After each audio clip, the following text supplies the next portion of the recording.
How does it feel, William? I never went to secondary school. Make us proud. Hey, looking sharp, eh? You too, man.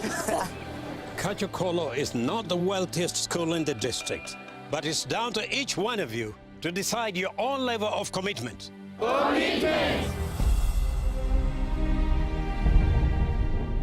The rains came late this year, and now the trees are gone.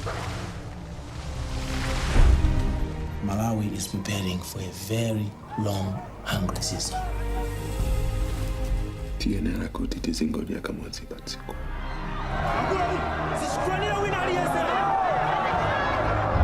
Ukali muntu wa mkulo sopana William.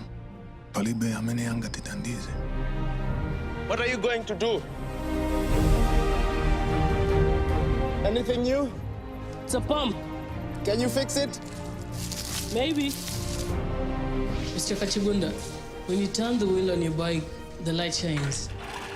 How? It's magnets. I can bring water.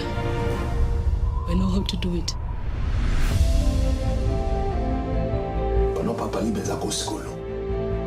We stay, we die. No. With the electricity, we can plant in the dry season.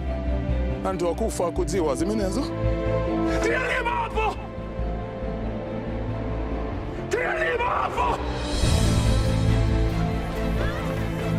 Malusiwa, adzaleka liti.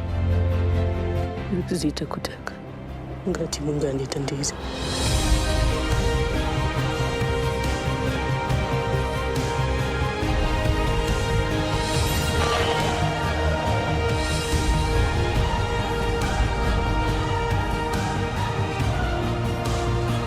Wale watawa baba